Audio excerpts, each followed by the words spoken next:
Ya, pemirsa, MK sudah menghapus adanya ambang batas 20% atau parliamentary threshold terhadap pencalonan presiden, sehingga seluruh partai politik peserta pemilu ini bisa mengajukan calon presiden nantinya. Nah, ini tentu membuka ruang adanya calon presiden alternatif tanpa tersandra koalisi besar. Seperti mungkin tokoh-tokoh seperti Anies Baswedan dan juga Basuki Cahayapurnama. Nah, kita akan membahas ini bersama dengan sejumlah narasumber yang sudah hadir di studio. Ada Mbak Titi Anggreni, pengamat pemilu. Selamat pagi, Mbak Titi. Pagi, Mbak Mala. Kemudian ada analis politik kita, Bang Henry Satrio. Selamat pagi, Bang Hensat.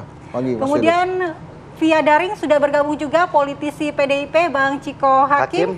Selamat pagi, Bang Ciko. Pagi semua. Ya, dan ada juga Bang Ahmad Doli Kurnia dari Partai Golkar. Selamat pagi, Pak. Selamat pagi, Bang Doli. Pagi. Assalamualaikum warahmatullahi wabarakatuh. Pagi.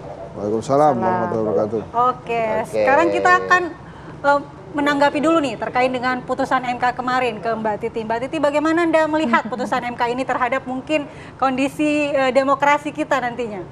Sebagai orang yang sudah 3 kali melakukan uji materi terhadap pasal 222 tentang ambang batas pencalonan presiden, tentu saja ini sebuah putusan yang patut kita syukuri ya.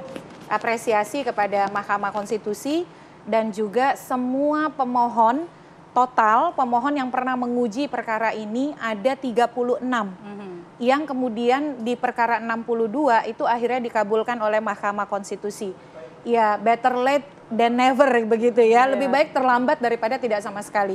Meskipun butuh tahunan untuk menggoyahkan iman MK soal pendirian hukum terkait ambang batas pencalonan presiden. Implikasinya apa? Karena Mahkamah kan dengan putusan 62 itu satu, tidak boleh lagi ada ambang batas pencalonan presiden yang berdasarkan perolehan suara atau kursi. Jadi semua partai politik sepanjang dia berstatus sebagai partai politik peserta pemilu boleh mencalonkan pasangan calon presiden dan wakil presiden baik sendiri-sendiri ataupun bergabung. Jadi dengan demikian contoh nih, kalau peserta pemilu ada 16, maka 16 partai politik itu punya hak. Meskipun saya yakin tidak akan masing-masing tuh ya. Begitu ya. Ya, kan tidak akan seperti itu. Nah, yang berikut adalah yang juga harus ditekankan dari putusan MK, MK tidak menghendaki ada praktik borong partai. Karena kata MK adalah tidak boleh terjadi ada dominasi partai atau gabungan partai tertentu yang membuat pilihan pemilih menjadi terbatas. Tapi ini memang diberikan tugasnya kepada Pak Doli dan kawan-kawan untuk mencari formula yang tepat. Dan oleh karena itu juga ada catatan supaya partai ini menggunakan haknya, MK mengatakan kalau ada partai politik yang tidak mencalonkan pasangan calon, maka bisa diberi sanksi tidak boleh jadi peserta pemilu di pemilu berikutnya. Nah, rambu-rambu MK itu harus ditindaklanjuti dengan baik oleh pembentuk undang-undang dengan partisipasi masyarakat yang bermakna. Dan ada catatan juga bahwa putusan MK ini final dan mengikat, serta-merta berlaku. Jadi jangan sampai ada narasi yang mengatakan MK kan tidak menyebut spesifik kapan akan diberlakukan. Lalu ada upaya seolah-olah membuat putusan MK ini boleh terserah pembentuk undang-undang kapan mau diberlakukan. Jadi putusan MK ini berlaku setelah diucapkan. Artinya 2029 formula penghapusan ambang batas, tidak ada lagi ambang batas, itu harus sudah berlaku di pemilu kita di 2029. Berarti pembuat undang-undang harus segera mengimplementasikan begitu, Mbak? Ini kan revisi Undang-Undang Pemilu sudah masuk di program legislasi nasional tahun 2024, 25, prioritas legislasi 2025. Jadi momentum putusan MK ini tepat. Setelah evaluasi di 2024, pembentuk undang-undang juga akan merevisi Undang-Undang Pemilu, maka banyak sekali, sebenarnya bukan hanya putusan soal ambang batas pencalonan presiden yang harus ditindaklanjuti oleh pembentuk undang-undang. Ya? Banyak, misalnya satu, rekonstruksi ambang batas parlemen. MK juga meminta agar pembentuk undang-undang merekonstruksi ambang batas parlemen atau parliamentary threshold. Lalu juga terkait dengan sejumlah aturan main lain ya, usia. Usia kan MK minta agar diatur ulang tuh. Pasca putusan 90 ada putusan 141 yang kata MK usia itu adalah open legal policy. Jadi mudah-mudahan sebenarnya Bang Doli ini sudah diberi banyak nih judicial orders ya atau rambu-rambu oleh MK, tinggal ditindaklanjuti. Nah, kalau kita langsung ke Bang Ensa yang dari tadi udah senyum-senyum, dengan semakin terbukanya sistem demokrasi kita, siapa yang paling diuntungkan? Ya, yang paling diuntungkan rakyat Indonesia sebetulnya, karena akan banyak kita figur-figur pemimpin yang bisa nanti maju sebagai calon presiden dan calon wakil presiden. Tapi terkait dengan keputusan MK kemarin, sebetulnya perasaan saya tuh ada 3 tuh ya. Yang pertama sih saya lega gitu, karena akhirnya 0% tanpa ambang batas, siapapun selama dia dicalonkan oleh partai politik, dia bisa menjadi calon presiden.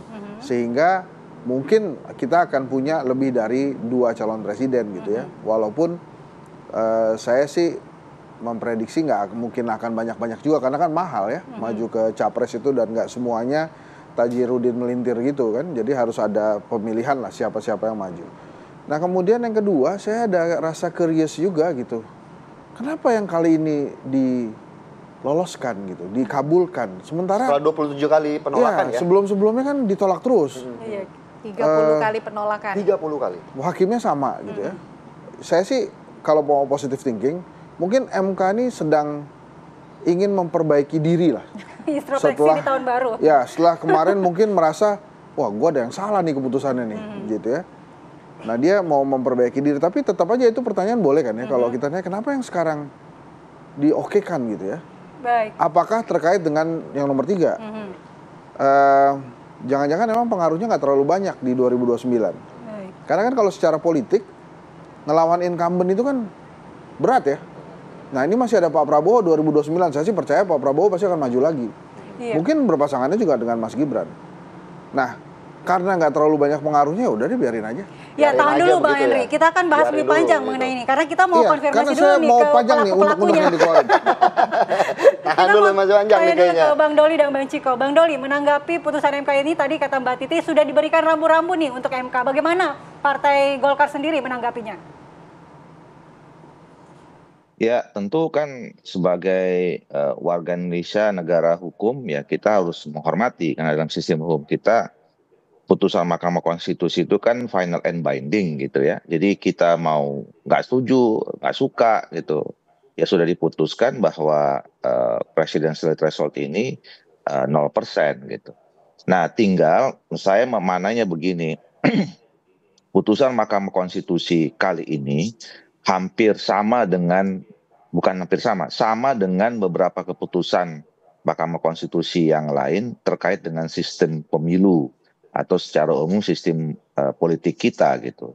Nah oleh karena itu ini menambah reasoning ya, alasan kuat buat pembentuk atau pembuat undang-undang, DPR dan pemerintah termasuk partai-partai politik di dalamnya untuk segera mengambil tindak lanjut ya, follow up, merevisi undang-undang ini, undang-undang pemilu termasuk undang-undang pilkada.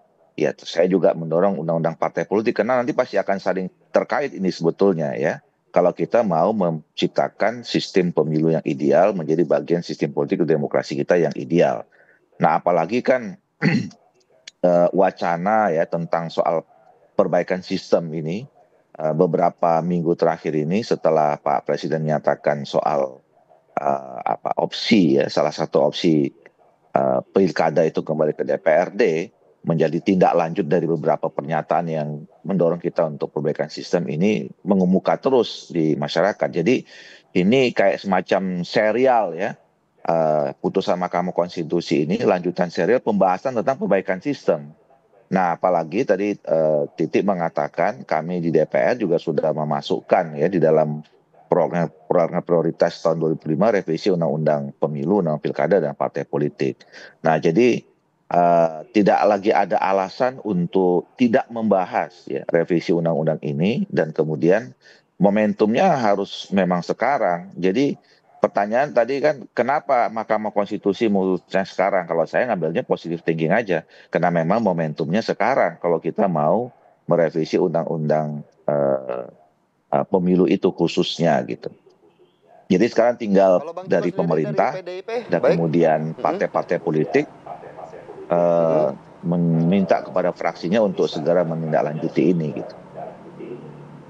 Baik, kalau dari Bang Ciko sendiri melihat dari partai PDIP sendiri melihat bagaimana putusan MK yang membatalkan presidensial threshold seperti apa Bang? Sebenarnya kira-kira nggak jauh beda ya. yang pasti dan yang utama kan putusan MK ini kan sifatnya final dan binding ya. Secara konstitusional nggak ada cara lain untuk menganulir putusan MK juga. Jadi suka atau tidak, kita sebagai warga negara, apalagi insan politik, partai politik tentunya harus patuh terhadap hal ini. Itu yang pertama. Nah, tapi kita juga harus ingat adanya ketentuan parliamentary threshold ini kan hasil dari kesepakatan fraksi-fraksi dan partai politik sebelum ini. Jadi semuanya juga dengan pertimbangan-pertimbangan yang matang. Kita harus akui bahwa semua keputusan selalu ada positif dan negatif. Tapi ya, we have to work dengan apa yang ada sekarang, yaitu putusan MK tersebut. Saya sepakat dengan Bang Doli tadi, bahwa inilah momentumnya untuk kemudian memecut partai-partai politik yang berada di parlemen untuk start melakukan revisi-revisi undang-undang yang lain. Nah, tapi semua juga harus kita lihat secara utuh, artinya apa, positif dan negatifnya tersebut. Nah, bagaimana caranya juga ke depan, artinya ada semacam akan lebih ketat lagi untuk kemudian menseleksi organisasi-organisasi yang bisa kita sebut sebagai partai politik, karena sudah tidak main-main lagi, karena disebutkan semua partai politik tanpa kursi di parlemen bisa mencalonkan. Gitu. Jangan sampai juga diler-leran lah gitu ya, bahwa semudah itu untuk bisa menjadi partai politik, kemudian tiba-tiba ada 200 calon presiden pada suatu hari di Indonesia ini, yang kemudian dari partai-partai politik baru yang belum teruji, belum terlihat track recordnya terkait dengan ideologi, dan ini sangat penting, kita kan memilih pemimpin gitu. Nah, kalau dari partai politik yang sudah lama berdiri misalnya, atau sudah eksis beberapa tahun, berada juga di parlemen, terlihat juga kebijakan-kebijakannya, ya kita bisa cukup yakin bagaimana calon-calon yang akan dimajukan dari partai politik tersebut. Karena kita juga harus suka atau tidak suka di dalam politik kita, di konstitusi kita menganut sistem kepartaian, dan partai politik adalah yang terdepan untuk menjadi suatu organisasi atau institusi yang bisa mencalonkan calon-calon kepala daerah, kepala pemerintahan, dan lain-lain. Jadi partai politik sendiri juga harus kemudian mawas diri, menjadi lebih kuat dalam sistem perkaderannya, dan itu tadi bagaimana nanti juga harus dipikirkan ke depannya supaya tidak ada tadi tiba-tiba ada 200 partai politik dan kemudian ada ratusan calon presiden. Nah, bagi PDI Perjuangan sendiri, sikap resmi kami tentu akan ditentukan nanti setelah Kongres di bulan Februari. Baik, kita juga akan menanyakan nanti ke Bang Hensat, kalau tadi sudah dikatakan bahwa ini sudah berkali-kali, bahkan sampai 30 kali ditolak, kenapa akhirnya Hakim MK ini berubah pendirian? Apa kira-kira yang menjadi pertimbangannya? Nanti kita bahas usai jeda, Bang Henry, sesaat lagi pemirsa. Kembali lagi di Apa Kabar Indonesia Pagi, pemirsa, kita lanjutkan perbincangan. Tadi kita ke Bang Hensat. Bang Hensat, bagaimana menanggapi terkait perubahan pendirian dari Hakim MK setelah berkali-kali menolak? Ya, dapat ilham kali ya.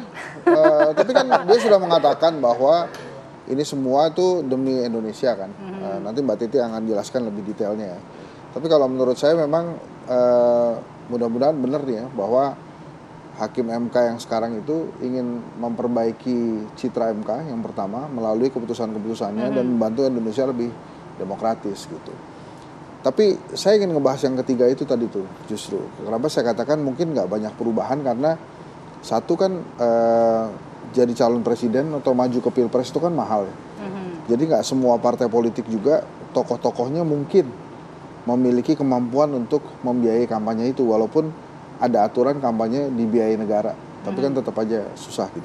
Terus kemudian yang kedua, kan partai politiknya tuh ada batasan juga, partai politik yang lolos ke parlemen. MK memang bilang 30, tapi saya tuh nggak yakin juga ada 30 calon presiden kita punya. Iya. Apalagi dengan kondisi Pak Prabowo incumbent, mungkin paling banyak 3 tuh. Kalau netizen sih bilang 3 dari mana aja tuh? Nah itu saya nggak tahu tuh nanti ya. Tapi kalau netizen bilang salah satu orang Indonesia yang paling berbahagia dengan keputusan MK ini tuh Caimin. Caimin bisa maju lagi sendiri. Bisa maju lagi. Ya, tapi nggak apa-apa juga. Nah ini kan sebetulnya begini ya. Apakah kemudian misalnya pertanyaan koalisi Indonesia Maju akan pecah? Kalau dilihat dari hasil keputusan MK sih nggak serta-merta langsung pecah. Kenapa? Karena itu tadi saya katakan, maju ke pilpres itu biayanya mahal, sehingga dibutuhkan pembicaraan yang logis-logis. Nah kalau tentang yang logis-logis itu, berada di dalam kekuasaan itu lebih enak dibandingkan berada di luar kekuasaan. Jadi saya yakin, kalaupun ini mau pecah, pecahnya ntar. Pada saat pembukaan pendaftaran dimulai. Nah itu mungkin baru pada berani tuh.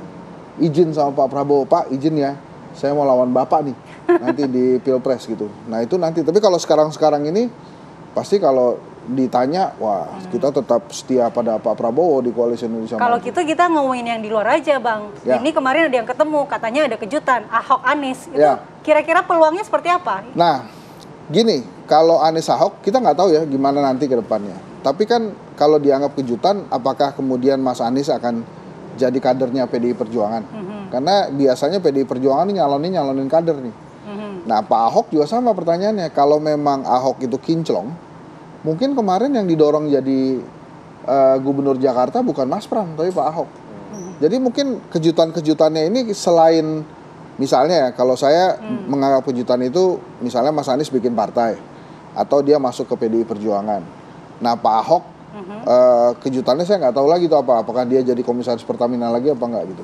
Tapi kan kalau kita lihat nih dua-duanya adalah dua orang yang sama-sama quote and quote menjadi korbannya Pak Jokowi lah, gitu ya. Nah, apakah kemudian mereka akan mengumumkan kejutan-kejutan yang menurut saya kejutan itu, saya kok nggak yakin itu akan ada kejutan ya. Nah tadi kan saya udah spill Pak Jokowi itu. Pak Jokowi ini keren juga. Sebelumnya dia bilang partainya apa Pak? Partai perorangan. Nah dengan adanya keputusan MK ini, itu agak bener juga tuh yang diomongin Pak Jokowi itu. Jadi udah mulai nih setiap partai mempersiapkan tokoh-tokohnya untuk maju ke dalam perhelatan Pilpres. Nah sekarang pertanyaannya kan kita tantang nih, partai-partai ini berani nggak? Berani atau enggak begitu? Ini udah ya? ada threshold begini. Punya nih. mental atau enggak kan gitu. Bang Ciko jadi berani atau enggak? Gitu. Kalau Bang Ciko Anies saya yakin berani tuh kalau Bang Ciko. merajut kembali kisah romantis dengan Anies atau justru akan merajut kasih yang baru dengan Ahok? Seperti apa Bang Ciko?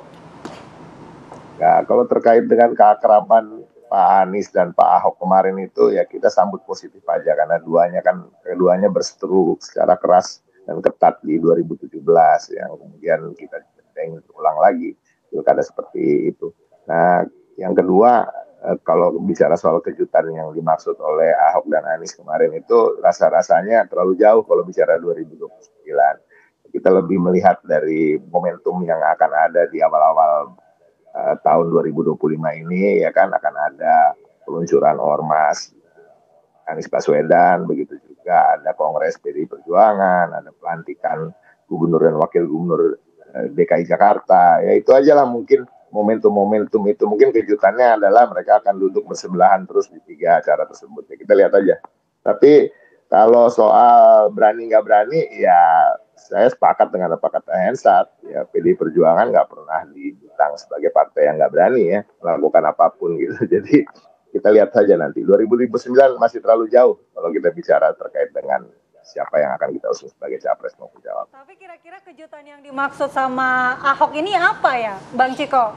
Bisa di-spill nggak? Yang detailnya tahu secara pasti ya mereka berdua aja, karena yang bisik-bisik mereka berdua gitu. Tadi kan saya sudah spill sedikit bahwa memang akan ada 3 momentum di awal tahun 2025 ya mungkin di 3 acara tersebut mereka akan hadir bersama, entah bekerja sama ya kita lihat aja nanti. Tapi kembali lagi rasa-rasanya 2029 masih terlalu jauh untuk dibicarakan, apalagi terkait dengan kedua tokoh ini. Baik, nanti kita juga akan minta pendapat dari Bang Doli, namun kita harus jeda terlebih dahulu. Pemirsa, kita lanjutkan usai jeda di Apa Kabar Indonesia Pagi. Terima kasih Anda masih menyaksikan Apa Kabar Indonesia Pagi dan kembali kami akan melanjutkan perbincangan terkait penghapusan presidensial threshold 20% ke Mbak Titi. Mbak Titi, apakah dengan keputusan tersebut kemudian parpol-parpol kecil memiliki hak untuk mengajukan calon-calon baru dalam presiden berikutnya? Tergantung. Kan syaratnya partai politik peserta pemilu. Apakah 18 partai yang di 2024 akan serta-merta jadi peserta pemilu 2029? Tidak. Karena ada persyaratan yang harus dipenuhi bahwa setiap partai yang ingin jadi peserta pemilu harus mendaftar. Yang kedua, lolos persyaratan yang dilakukan melalui verifikasi administrasi dan faktual. Yang 90% bisa menggunakan putusan MK, ini baru 90% ya, itu adalah 8 partai di parlemen hari ini. Asalkan dia mendaftar lagi jadi peserta pemilu 2029 dan lolos verifikasi administrasi. Apa saja persyaratannya? Punya kantor di seluruh provinsi, punya kantor di 75% kabupaten kota, punya kepengurusan sampai kecamatan 50% kecamatan, dan anggota 1000 atau 1/1000 di kabupaten kota yang ada 75% tadi.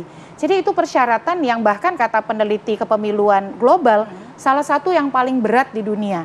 Nah, apakah kemudian selain dari 8 partai parlemen ini itu harus mendaftar lagi dan lolos verifikasi administrasi dan faktual? Bayangkan loh, 1000 anggota tadi diverifikasi faktual beneran ada atau tidak. Dan itu tidak semua mampu lolos. Apakah yang selain yang 8 kan, kemarin ada 18, berarti ada 10 partai lain. 10 partai ini bisa kembali lolos sebagai peserta pemilu 2029 itu belum bisa dipastikan. Jadi ini menjadi PR sebenarnya, kalau partai-partai yang ingin mengusung sendiri calonnya, pastikan infrastruktur partai baik, konsolidasi internal solid, dan anggota itu database-nya dikelola dengan baik. Sehingga ketika pembukaan pendaftaran parpol itu kemungkinan untuk peserta pemilu di 2027 akhir sudah mulai, paling lambat 2028. Kalaupun ada perubahan bergantung Bang Doli dan kawan-kawan. Kalau pengalaman yang lalu prosesnya akan dimulai 2 tahun sebelum pelaksanaan hari pemungutan suara. Berarti alih-alih memikirkan siapa calon presidennya, pikirkan dulu bisa lolos betul, pemilu atau tidak. Begitu ya. Betul. Jangan sampai kemudian sudah punya calon ternyata partainya tidak lolos sebagai peserta pemilu, ya tidak bisa. Baik, mungkin kita tanyakan ke Bang Doli. Bang Doli, dengan dihapuskannya parliamentary threshold ini membuka peluang untuk banyaknya calon-calon yang diusung oleh partai-partai politik. Menurut tanggapan Anda sendiri, apakah ini nantinya akan memecah koalisi-koalisi besar atau seperti apa, Bang Doli? Jadi saya sepakat tadi yang disampaikan oleh Pak Ciko ya, bahwa 2029 itu masih sangat jauh ya. Jadi kalau kita sekarang ini berspekulasi atau mengandai-andai akan ada calon presiden nama si A, nama si B, terus apalagi kalau kemudian koalisi yang kemarin terbentuk dalam Pilpres 2009 pecah atau tidak, ini jangankan hitungan tahun, hitungan hari, politik itu kan bisa sangat dinamis gitu. Nah, apalagi yang kedua, kita harus firm dulu nih semua aturannya ya. Saya selalu ingin mengajak kita untuk melihat bahwa satu putusan Mahkamah Konstitusi itu tidak berdiri sendiri ya. Kalau kita mau membangun sistem yang ideal ya. Tadi misalnya saya ambil contoh, apakah pertanyaannya, apakah semua partai politik itu bisa mengusulkan calon presiden ya, nanti atau wakil presiden nanti di 29 dengan perubahan putusan Mahkamah Konstitusi ini? Ya belum tahu ya. Terus kemudian misalnya tadi ya, belum tentu misalnya semua partai politik bisa mencalonkan karena calon presiden itu mahal ya. Nah, kenapa misalnya saya walaupun ini sebetulnya nggak relevan lagi, kemarin itu tetap harus ada ambang batas ya. Karena orang mau jadi calon presiden itu kadang-kadang nggak mikirin dia perlu ada duit apa tidak. Yang penting bisa calon presiden aja udah bagus gitu ya. Ada juga yang calon kayak begitu ya. Jadi yang penting saya pernah tercatat menjadi calon presiden. Yang penting daftar dulu, bahwa nanti urusan punya duit untuk menang apa enggak itu urusan belakangan. Nah, oleh karena itu makanya saya menangkap bahwa catatan yang disampaikan oleh Mahkamah Konstitusi juga yang mengikuti putusan ini adalah harus ada rekayasa konstitusional juga ya, yang kemudian harus difikirkan secara baik, secara matang oleh pembentuk undang-undang, DPR dan pemerintah. Nah, ini dulu. Jadi misalnya tadi ya, dikaitkan dengan soal keberadaan partai politik. Jadi mari kita juga jadikan momentum putusan Mahkamah Konstitusi ini sama dengan putusan Mahkamah Konstitusi yang lain, ini untuk memperbaiki banyak hal yang lain. Salah satunya juga adalah soal penguatan pelembagaan partai politik ya. Jadi kalau tadi bicara tentang soal verifikasi, memang betul kalau mau kita jujur, mau fair ya, syarat-syarat tentang partai politik yang menjadi peserta pemilu kemarin itu memang tidak mudah itu. Mungkin cuman ya tidak sampai belasan sebetulnya kalau kita mau jujur partai politik yang lolos dengan pakai syarat verifikasi yang kemarin itu. Nah, pertanyaannya adalah apakah kita mau jujur, mau fair, menggunakan syarat itu, supaya memang pada saatnya nanti kalau kita menggunakan, tidak lagi menggunakan ambang batas ini memang betul-betul partai politik yang sudah teruji, yang kemudian memang punya legitimasi masyarakat, ya, legitimasi rakyat, yang memang juga proses di dalamnya pun harus juga demokratis dalam saat mereka mencalonkan capres atau calon wakil presiden tertentu. Nah, jadi banyak hal lagi yang harus kita rapihkan ya untuk memberikan dukungan terhadap putusan Mahkamah Konstitusi ini supaya memang putusan ini betul-betul bisa dilaksanakan secara baik ya, tidak juga tambal sulam, tidak juga menimbulkan masalah yang baru, yang kemudian kerjaan kita nanti setiap mau pemilu mengganti-ganti aturan-aturan saja gitu. Jadi oleh karena itu sekali lagi mari kita jadikan ini momentum untuk menjadi entry point ya, serius betul-betul melihat secara komprehensif bagaimana sebetulnya sistem politik ideal Indonesia termasuk sistem pemilu Indonesia yang betul-betul sempurna kira-kira ala Indonesia. Baik, kita langsung ke Bang Hensat. Bang Hensat, mungkin tadi kurang puas dalam menjelaskannya. Ini mungkin kalau dari Bang Doli ini menganggap bahwa tidak akan ada perubahan signifikan terhadap peta koalisi. Iya, gitu, belum tentu ada perubahan kalau koalisi kan tadi saya udah jelaskan ya, bahwa pembiayaan yang mahal terhadap pencalonan presiden itu akan lebih menguntungkan buat partai politik kalau berada di dalam kekuasaan. Makanya kalau mau pisah ya nanti aja pas pembukaan pendaftaran ya kemudian baru pisah gitu. Tapi kan apakah itu juga menjadi dasar mereka untuk maju atau berani maju atau tidak? Ini kan sekarang fasilitasnya sudah disediakan. Partai politiknya mau apa enggak? Mau menggunakan itu atau tidak? Kan terkadang tadi yang pertama, ini tentang logistik. Kalau tidak dalam kekuasaan susah dapat logistik. Maka mungkin ada partai politik yang nggak berani. Kemudian yang kedua, tadi yang kata Bang Doli tuh, mungkin ada beberapa partai politik yang penting ngajuin calon dulu aja. Masalah kalah, toh dari contoh-contohnya kalaupun kalah bisa gabung ke yang menang kok. Gitu. Jadi ya nothing tulus juga gitu. Nah, dari dua hal ini yang mana yang mau dipakai oleh partai politik gitu. Dan kemudian seberapa banyak juga mereka berani mendorong calon-calonnya untuk memang maju dan siap kalah juga. Nah, kalau selama politiknya masih seperti Pak Prabowo sekarang, jadi artinya Pak Prabowo kan semangatnya merangkul semua. Ya kita mungkin akan lihat banyak calon presiden nantinya, karena mereka beranggapan kalah pun akan dirangkul sama yang menang. Tapi kalau kemudian kekeh jumekeh misalnya ya udah kalah atau oposisi gitu ya, nah ini mungkin akan sedikit yang akan maju. Tapi kalau saya memprediksi walaupun 2029 masih jauh, dengan elektabilitas incumbent yang biasanya tinggi, dan kalau kemudian ada keputusan dari Pak Prabowo tidak lagi menggunakan politik merangkul itu, ya mungkin hanya 2 atau 3 pasang calon presiden aja yang akan kita lihat di 2029. Tapi intinya itu tadi, Mbak Titi, masyarakat sipil sudah berjuang, MK juga sudah ingin bebenah, citranya mau diperbaiki. Kalau partai politik yang nggak berani, ya tetap aja dua juga gitu, 2-3 juga gitu ya. Itu kita justru sekarang encourage aja partai politiknya gitu supaya mereka maju gitu, percaya diri aja, kali aja menang gitu kali. Apakah dengan keputusan ini juga salah satu momentum untuk lebih pagi memetakan mana teman mana lawan gitu? Kalau sekarang sih kelihatannya semuanya mau masuk kekuasaan ya, karena ada citra nih di masyarakat, kalau nggak ngejabat tuh nggak keren gitu. Jadi ya kalau bisa tuh ada jabatan aja masuk ke pemerintahan gitu. Mungkin ya partai PDI Perjuangan kan kita belum tahu tuh akan terjadi nggak pertemuan antara Pak Prabowo dengan Ibu Mega, kan kalau terjadi kan beda lagi situasinya. Intinya partai politik berani atau tidak ya, nanti kita akan nantikan, masih jauh 2029. Iya, dan mudah-mudahan juga jangan diubah-ubah ya tiba-tiba. Nggak, maksud saya gini, ini mudah-mudahan ya, tapi jangan jadi inspirasi ya partai politik ya. Jadi MK kan sudah oke nih, threshold tanpa ambang batas. Terus tiba-tiba DPR-nya udahlah kita pilih presiden dari DPR aja, ya itu repot juga gitu. Kalau itu harus ubah konstitusi.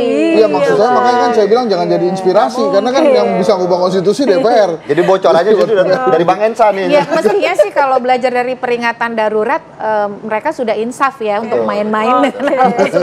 Karena putusan ini justru mengikat. Tapi jangan-jangan mereka juga sudah belajar dari kejadian peringatan darurat itu supaya tidak ada peringatan darurat, maka apa yang dilakukan? Oke. Baik. Baik, terima kasih atas Bang waktunya, Hesan, Bang Mbak Satrio, Titik, Mbak juga Bang Ciko Bang dan Ciko Bang dan Doli. juga Bang Doli. Terima kasih waktunya. Assalamualaikum. Salam. Ya pemirsa, apa kabar Indonesia Pagi masih punya bahasan terkait dengan kecelakaan yang baru-baru saja terjadi di Riau di mana menewaskan satu keluarga. Kita akan bahas saat lagi bersama dengan psikologi forensik.